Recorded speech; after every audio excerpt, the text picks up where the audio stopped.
Bayangkan, ada sebuah batu terkubur selama ribuan tahun di tanah Mesir.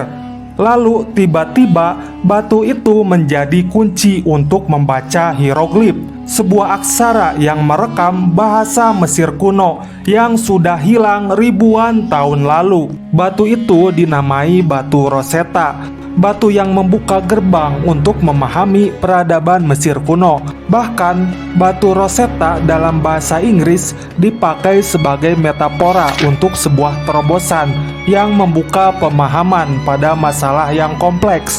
Cerita di balik penemuan batu Rosetta tidak kalah menarik. Awal mula penemuan batu ini bukan dari penggalian seorang arkeolog, melainkan dari sebuah ekspedisi militer di bawah Napoleon Bonaparte. Ingin tahu bagaimana ceritanya? Yuk simak video ini baik-baik. Pada tahun 1798, setelah menang dalam kampanye militer di Italia, Napoleon Bonaparte berambisi untuk mengontrol wilayah Mediterania Timur. Ia berusaha menggeser dominasi Inggris di sana. Salah satu langkah yang ia lakukan adalah memimpin ekspedisi untuk menguasai Mesir dan Syria. Dalam ekspedisi tersebut, ia membawa sekitar 40.000 pasukan. Menariknya, ia juga memboyong 167 tenaga ahli yang terdiri dari ilmuwan, seniman, insinyur, dan sarjana. Mereka mengemban tugas dari Napoleon untuk meneliti, menggali, dan mendokumentasikan setiap jejak peradaban Mesir kuno. Hingga suatu hari di tahun 1799, seorang tentara Prancis bernama Pierre-Francois Xavier Bochart yang kala itu sedang membangun benteng di dekat kota Rosetta yang sekarang bernama El Rashid. Bochart menemukan sebuah potongan batu prasasti besar yang terbuat dari granodiorit hitam. Prasasti ini memiliki inskripsi 3 tulisan berbeda di permukaannya. Pertama, hieroglif, aksara formal yang digunakan oleh para pendeta Mesir kuno. Kedua, demotik, aksara Mesir asli yang digunakan untuk keperluan sehari-hari. Ketiga, Yunani kuno, aksara yang digunakan untuk kepentingan administrasi. Karena saat itu Mesir kuno berada dalam pengaruh Yunani sejak penaklukan Alexander the Great. Adapun tulisan dari prasasti tersebut adalah sebuah pesan resmi yang disebut dekret yang disahkan oleh Dewan Pendeta Mesir kuno.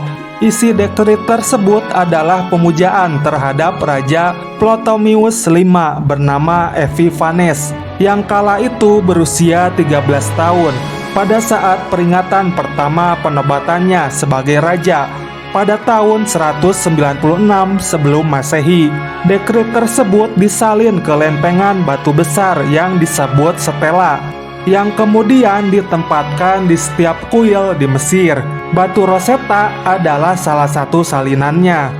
Penemuan batu Rosetta sangat penting bagi para sarjana yang mempelajari peradaban Mesir kuno. Ketika ditemukan, waktu itu tidak ada orang yang tahu cara membaca hieroglif Mesir kuno.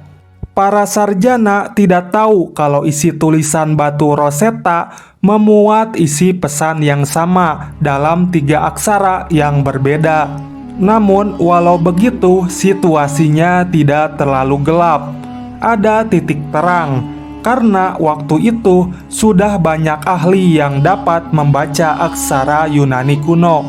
Dengan ditemukannya batu Rosetta seolah menjadi kepingan puzzle penting untuk mempelajari hieroglif. Karena ada sesuatu yang dapat dijadikan komparasi, yaitu aksara Yunani kuno. Kurang dari 2 tahun setelah ditemukannya batu Rosetta, pada tahun 1801, pasukan Inggris mendarat di Alexandria, Mesir. Mereka berhasil menaklukkan pasukan Prancis yang ada di sana, yang saat itu dipimpin oleh Jenderal Jacques Francois Manu. Di dalam sebuah perundingan, Jenderal Inggris bernama John Hely Hutchinson mengklaim bahwa penemuan arkeologi dan ilmiah Prancis termasuk batu Rosetta adalah milik kerajaan Inggris. Mengingat betapa berharganya batu Rosetta, Jenderal Manu sempat berkilah bahwa batu Rosetta adalah miliknya pribadi, tidak boleh diambil oleh pihak Inggris. Tapi Jenderal Hutchinson tidak menggubris omongan Jenderal Manu. Pihak Inggris tetap mengambil batu Rosetta. Setelah berpindah tangan, kemudian batu Rosetta dibawa oleh tentara Inggris ke negaranya untuk selanjutnya ditunjukkan kepada Raja George III sebagai bukti rampasan kemenangan perang.